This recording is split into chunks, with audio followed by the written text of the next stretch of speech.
안녕하세요. 지난해 남편과 이혼한 30대 여성입니다. 사실 남들한테 죽는 소리 앓는 소리 하는 거 별로 안 좋아하는 성격이에요. 친한 친구들 고민은 잘 들어주면서도 정작 제 이야기는 하기를 꺼려하는 성격이랄까요. 그런데 오늘만큼은 어디에다가라도 털어놓지 않으면 당장이라도 눈물이 쏟아질 것 같네요. 그래서 이렇게 제 이야기 몇 자 적어봅니다. 저는 서울에서 나고 자라기는 했지만 친정이 여유가 있는 편은 아니었어요. 친정 부모님께서 작은 기사식당을 운영하셨는데 기사식당이라는 게 워낙에 양 많고 싸게 파는 가게거든요. 그렇다 보니 하시는 고생에 비해 버는 돈이 얼마 되지 않아서 집안 형편은 늘 빠듯한 편이었지요. 제 밑으로는 2살 어린 여동생이 있었는데 여동생이 건강이 좋지 않아 친정 부모님의 도움이 늘 필요하기도 했고 그래서 어쩔 수 없이 식당을 운영하셨던 것도 있어요. 그래서 저는 고등학교를 마치고 대학을 졸업할 때 처음부터 4년제는 생각하지도 못했습니다. 그렇다고 아예 대학을 안 가면 대한민국에서 누가 나를 사람 취급이나 해줄까 싶어서 일단은 전문대에 들어갔어요. 전문대도 대학이냐고 비웃는 사람들도 있었지만 저한테는 소중한 배움의 기회였기에 최선을 다했네요. 그래서 2년 동안 장학금 받았고 졸업하자마자 특채로 대기업에 들어갔지요. 솔직히 그때만 하더라도 내노라 하는 회사까지 들어왔으니 이제 저를 누가 무시할까 생각했어요. 그런데 어떻게 된 건지 저는 말한 적이 없는데 제가 어느 학교를 졸업했는지가 다 소문이 나 있더라고요. 그리고 당시 사수는 자기는 대한민국에서 몇 손가락 안에 꼽히는 대학을 나왔다며 어떻게 우리가 한 사무실에서 일을 할 수 있는 거냐 그러더니 이후로 툭하면 저한테 수준이 낮다, 귀가 먹었냐, 말이 안 통한다. 엄청난 폭언을 쏟아내기 일쑤였지요. 게다가 그뿐만이 아니라 다른 직원들한테 제 욕을 그렇게 많이 하고 다녔더군요. 그 사실을 알게 된 건 그나마 저를 안 됐다고 여긴 몇몇 직원들이 그 내용을 전해주었기 때문이에요. 솔직히 지금이라면 똥이 무서워서 피하냐 더러워서 피하지 하고 무시했을 수도 있고 아예 회사 인사팀의 폭로에 일을 크게 만들었을지도 모릅니다. 그런데 그때는 아무리 제가 사회생활을 하고 있다곤 해도 겨우 24살이었거든요. 그래서 사수한테 더 설설기면서 나를 좀 예쁘게 봐줬으면 그런 생각만 했어요. 하지만 결국 제가 한 노력은 소용이 없었고 저는 건강만 잃었습니다. 그래서 회사를 관두고 나왔는데 어떻게 살아야 할지 막막하더라고요. 그리고 그때 지인이 마음도 달랠 겸 뭐라도 한번 배워보는 게 어떠냐며 제과학원을 추천해 주었습니다. 솔직히 처음에는 한 번도 관심을 가져본 적이 없던 분야라서 제가 잘할 수 있을지 모르겠더라고요. 그래서 일단 동네 문화센터에 등록을 했어요. 그런데 일주일에 한 번 있는 그 수업만 기다려질 만큼 배우는 게 재밌더라고요. 게다가 가르치러 오던 강사도 저에게 아무래도 이쪽에 재능이 있는 것 같다며 본격적으로 한번 배워보는 게 어떻겠냐는 거예요. 립서비스였을지도 모르지만 어쨌든 당시에는 그 말에 혹해서 미친 척 1년에 2천만 원짜리 학원에 등록을 했어요. 솔직히 등록하면서 친정부모님한테는 말하지 않았습니다. 친정부모님은 그래도 제가 대기업에 들어가서 이제 살림살이 좀 나아지겠다며 좋아하셨는데 그런 회사를 제가 2년 만에 제 발로 나왔다는 사실에 크게 실망스럽다 하셨거든요. 친정부모님에 대한 원망을 쏟아내고 싶지는 않지만 친정부모님의 관심은 늘 여동생에게 향해 있었고 저에게는 기대와 책임만이 부여되어 있었어요. 그래서 회사를 관뒀을 때도 친정부모님은 사회생활을 하다 보면 이런 일도 있고 저런 일도 있는 거지 그걸 못 버티고 나가 떨어지냐며 제 탓을 많이 하시대요. 제가 아무리 맏딸이라고 해도 맏딸은 강철로 만들어진 것도 아니고 저라고 그런 친정부모님의 반응이 왜 서운하지 않았겠어요? 그래서 회사를 관둔 이후로는 친정부모님한테 조금씩 비밀 아닌 비밀을 만들게 된 거지요. 아무튼 그렇게 벌어놓은 돈 까먹으면서 제과학원을 다녔어요. 그런데 마지막 수업이 있던 날 계속 저를 가르치던 강사님이 저더러 자기가 일하는 호텔에서 일해볼 생각이 있냐고 묻더라고요. 거기서 정식으로 경력을 쌓으면 두고두고 도움이 될 거라면서요. 그래서 얼떨결에 호텔로 취업을 하게 되었습니다. 그리고 그렇게 호텔에서 일하게 된 지 6년쯤 되던 때 지금의 남편을 만났습니다. 소개로 만났는데 말도 잘 통하고 취향도 비슷해서 사귄 지 1년도 되지 않아 결혼 얘기까지 일사천리로 진행이 되었지요. 하지만 돈이 웬수라더니 돈 이야기가 나오면서 처음으로 잡음이 생겼어요. 일단 당시 저는 1억 6천 정도의 현찰을 가지고 있었는데 이건 당연히 월급만 모아서 된 건 아니에요. 그 당시 저는 월급만 모았다가는 평생 가난에서 벗어나지 못하겠다는 생각에 죽어라 아껴 쓰면서도 주식을 비롯해 이런저런 재테크를 하고 있었거든요. 그리고 운이 따라줬다고 해야 할지 제 생각보다 수익이 많이 났어요. 반면에 남편은 모아둔 돈이 7천 정도 있었는데 사람이 워낙에 물질적인 거에 크게 욕심이 없거든요. 그나마 7천도 10년 내리 직장 생활하면서 얼결에 모아졌다고요. 그런데 문제는 남편이 어머님한테 어떻게 이야기를 한 건지 어머님이 상견례 자리에서 며느리가 1억 6천이나 모았다고 하던데 그 외에 친정에선 얼마나 보태주실 생각이냐. 우리 쪽에서는 집을 해주려고 한다 뭐 그런 말씀을 꺼내셨어요. 근데 문제는 저희 친정부모님은 제가 그 정도의 현찰을 가지고 있는지도 모르셨고 제가 결혼한다고 해서 얼마나 도와주실 상황은 더욱 아니었거든요. 그래서 친정부모님이 먼저 그게 무슨 소리냐, 금시초문이다 라는 반응을 보이셨고 그런 반응에 시부모님은 시부모님대로 당황해 하셨지요. 그러면서 한마디로 분위기가 엉망이 돼버렸어요. 그리고 결국 어머님께서는 한 집에선 아무것도 안 한다는데 다른 집에서 독박을 쓸 수는 없다 뭐 그렇게 말씀을 하시더니 집 얘기는 없던 걸로 하자고 하시대요. 그러니까 저도 어머님 말씀이 머리로는 이해가 되는데 한편으론 서운하고 치사하단 생각도 드는 거예요.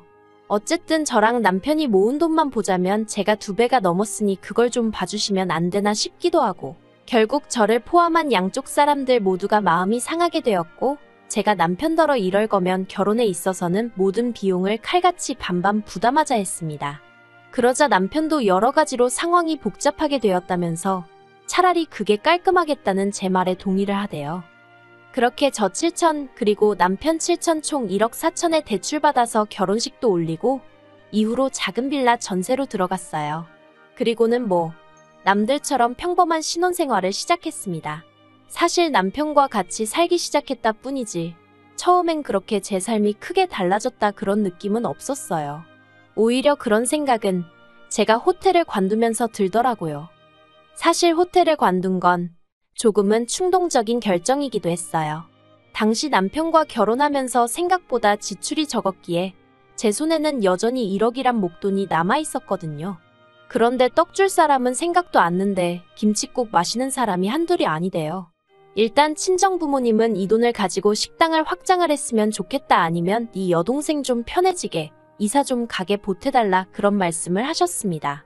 그리고 시부모님은 시부모님대로 아버님이 차를 10년째 타고 계신다는 둥, 신혼대학 등록금이 올랐다는 둥, 솔직히 어느 집에 가도 그런 이야기를 자꾸 해대니 부담스럽기도 하고 짜증이 나더라고요.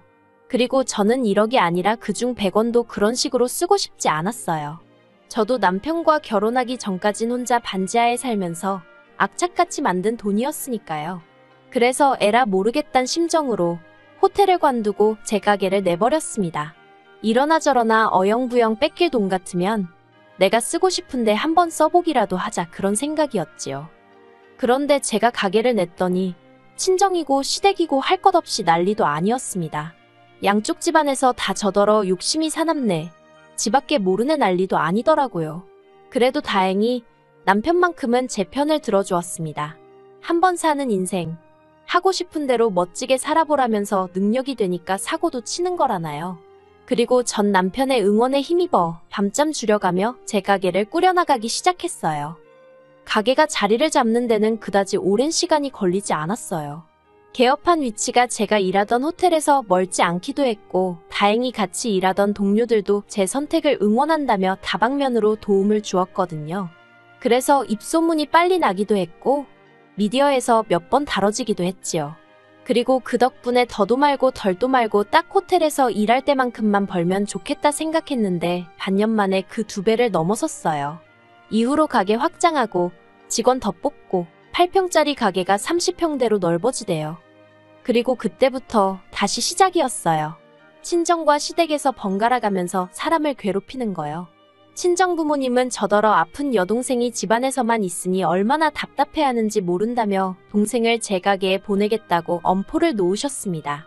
하지만 단지 여동생이 부끄럽고 그래서가 아니라 제 가게는 엄연히 영업장이고 저에게는 생계수단이었으니 그렇게는 안 된다고 했지요. 그러자 친정부모님이 저더러 너 혼자만 잘 먹고 잘 살면 다냐면서 결국 하도 힘들게 하길래 달에 100씩 생활비 드리는 걸로 상황을 정리했어요. 그래도 어쨌든 친정부모님이 낳아 길러주신 건 변함없는 사실이었으니 그에 대한 은혜를 갚는 거라고 스스로 그렇게 납득을 시켰네요. 반면에 시댁의 경우 처음에 가게 시작하고 몇 번 제가 만든 디저트라고 챙겨다 드렸는데 사람들이 이런 걸 돈 주고 사 먹냐며 제 면전에다 대고 비아냥거리셨거든요. 그래서 이후로 한 번도 가져다 드린 적은 없어요. 가게가 너무 바빠서 그 핑계로 왕래도 많이 줄였고요. 솔직히 첫 회사에서 이유 없이 나를 싫어하는 사람한테는 무슨 짓을 해도 소용이 없다는 걸 뼈저리게 배웠던 덕분에 어머님 비위 맞춰드리려는 노력 같은 건 하지도 않았습니다. 그러다 작년, 지금도 잊혀지지 않네요. 5월 첫 주 주말이었어요. 어린이날하고 어버이날이 몰려있던 주에는 예약 들어온 디저트가 너무 많아서 도무지 시간을 낼 수가 없겠더라고요. 그래서 겸사겸사 남편하고 함께 시댁을 찾았습니다. 근데 그게 실은 원래는 남편 편으로 용돈만 보내드리려고 했는데 어머님이 먼저 모처럼 얼굴이나 보자며 당신이 점심을 차려준다고 오라고 하셨거든요.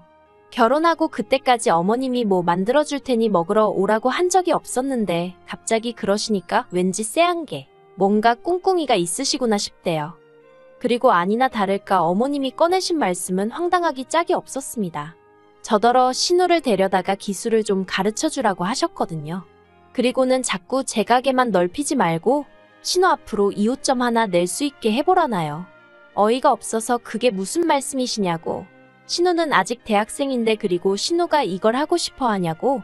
하고 싶으면 정식으로 학원이든 뭐든 들어가서 배워야지 그걸 왜 저한테 배우려고 하냐고 그랬어요. 저는 지금 제가 하는 가게 하나만 신경 쓰기도 정신이 없는데 어느 세월에 신우를 붙들고 뭘 가르치고 그렇게 못한다고 아주 난색을 표했지요. 그랬더니 어머님이 저더러 뜬금없이 하시는 말씀이 너는 결혼할 때부터 하나도 마음에 드는 구석이 없었답니다. 돈도 얼마나 가져올 것처럼 사람 있는 대로 기대하게 해놓고서는 겨우 결혼하면서 7천 보태더니 가족들하고 상의도 없이 가게를 떡하니 차리지 않나. 그러자 남편이 얼굴이 벌개져서는 어머님더러 갑자기 그게 다 무슨 말씀이시냐며 나도 7천에 갔는데 왜 그러냐. 그리고 가게 차리는 거 나랑 상의했다. 자기가 번 돈으로 자기 가게 차린 거를 왜 어머니가 뭐라고 하시냐? 제가 화를 내기도 전에 남편이 먼저 어머님한테 저 대신 언성을 높여주더라고요. 하지만 어머님은 계속해서 그래도 그게 경우가 아니다. 그리고 지금도 봐라. 지 혼자 잘 먹고 잘 살궁리만 하지지 신우 좀 챙겨주라니까 벌써 싫어요. 못해요. 아주 유세도 저런 유세가 없다면서. 듣다 못한 제가 어머님께 그랬습니다. 어머님 말씀대로 저 잘 먹고 잘 살궁리만 하고 살아요. 그런데 제가 잘 먹고 잘 살게 되면 안 되는 거예요? 그래서 어머님 아들도 덕을 많이 보고 있잖아요. 실제로 제가 벌어오는 돈이 늘어서 어머님 드리는 용돈도 늘어난 거예요. 저 주말에도 어깨 빠져라 팔목 부서져라 디저트 만들어대는데 어머님 아들은 골프장 가서 골프 쳐요. 어머님 아들은 회사 다니면서 한 달에 겨우 300 가져오는데 어머님 지난번 생신 때 호텔에서 식사하셨죠? 거기 한 사람당 30만 원짜리였어요. 그런데 어머님이야말로 돈 내는 저랑 상의도 없이 신우 남자친구까지 부르셨잖아요. 그래놓고서는 저더러 혼자 잘 먹고 잘 살 궁리만 한다고요. 어머님 말씀 그렇게 하시는 거 아닙니다. 앞으로 제가 정말 혼자 잘 먹고 잘 사는 게 어떤 건지 한번 보여드릴까요? 그동안 저도 어머님한테 쌓인 게 많았는지 한번 말문이 트이니까 아주 폭포수처럼 쏟아지더라고요. 어머님도 점점 눈을 크게 뜨시고는 어머어머만 연신 외쳐대셨고요. 그리고 그때부터 집안 분위기가 아주 냉랭해졌어요. 어머님이 저더러 할 말이 없다면서 그렇게 잘났으면 너 혼자 살지. 왜 내 아들이랑 사냐 그러셨거든요. 그러자 남편이 또 다시 어머님 떨어 진짜 왜 그러시냐고 그러다 이 사람이랑 나랑 헤어지기라도 했으면 좋겠냐고 화를 내대요. 그런데 그런 남편더러 어머님도 그래 차라리 헤어져라. 돈 몇 푼 가지고 시부모 무시하는 며느리 나는 못 본다. 제가 지금은 나를 무시하지만 나중엔 남편인 너 무시 안 하겠냐 그러시더라고요. 정말 말이 안 통한다 싶어서 마음대로 생각하시라고 했습니다. 그리고는 남편더러 따라 나오던지 어머님 옆에서 어머님 달래드리던지 알아서 하라 하곤 먼저 시댁에서 빠져나왔어요. 그때부터 왜인지 눈물이 쏟아지기 시작하대요. 제 딴에는 열심히 산다고 그런 건데 친정부모님은 친정부모님대로 아픈 손가락인 여동생만 챙기시지 시부모님은 절 무슨 돈도고름 벌레 취급하시지. 그나마 믿을 만한 건 남편 하나지만 천륜을 끊게 할 수도 없고 남편이 제 옆에 있는 한 저런 시부모님을 계속 보고 살아야 하는데 어떡하면 좋나? 한숨만 나올 뿐이었어요. 한편 집에 도착하고 얼마 지나지 않아 남편도 들어오더군요. 따라 나왔는데 그새 제가 안 보이더라며. 그리고는 한다는 말이 일단 어머님이 막말하신 건 자기가 대신 사과하겠답니다. 어머님이 신우가 저처럼 멋진 여자가 되었으면 하시는 걸 그렇게 표현하신 것 같다나요. 제가 남편더러 그렇게 매번 중간에서 어떻게든 좋은 쪽으로 말하려고 하니까 결국 이 사단이 나지 않았냐고. 그냥 당신도 노선을 똑바로 잡으면 좋겠다 했습니다. 확실히 내 편을 들어주던지 그게 아니면 차라리 헤어지는 것도 나쁘지 않겠다고요.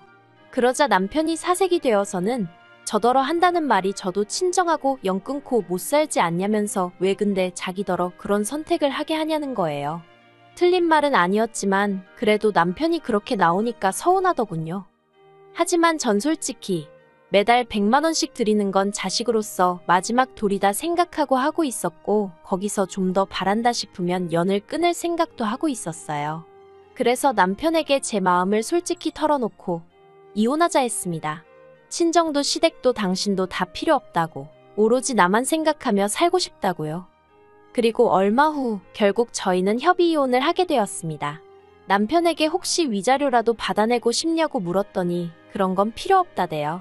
자기가 바라는 건 그저 제가 마음의 여유를 찾고 행복하게 사는 것뿐이라나요. 그리고 완전히 남편과 제가 남남이 되고 나서야 어머님이 저희 이혼 소식을 알게 되신 모양이었어요. 어머님이 그제서야 당신이 잠깐 미쳤었나 보다며 그래도 어떻게 이혼을 하느냐고 눈물을 보이셨지요. 하지만 제가 별 반응을 보이지 않자 이내 저더러 제가 당신 아들 인생 조져놨다대요. 그 소리를 들으니 역시 이혼하길 잘했다 싶더라고요. 그래서 영업방해나 하지 마시라고 소리를 지르곤 면전에 소금을 뿌렸네요. 그리고 이후로 지금까지 저는 혼자 가게를 운영하며 지내고 있어요. 친정과는 있는 대로 소원해졌지만 한 달에 100만 원만 들이면 적어도 사람을 힘들게는 안 하니 다행이다 싶어요. 가게는 요새 프랜차이즈로 돌려볼 생각이 없냐는 문의가 많아서 고민 중입니다. 솔직히 외로운 날도 많아요. 불 꺼진 빈집에 혼자 퇴근하는 것도 남들처럼 미주알 고주알 떠들 수 있는 친정이 없다는 것도요. 하지만 그만큼 얻은 게 있으니 욕심을 내서는 안 되겠지요. 가진 것에 만족하며 살겠습니다. 그러면 또 더 좋은 날이 올지도 모르잖아요.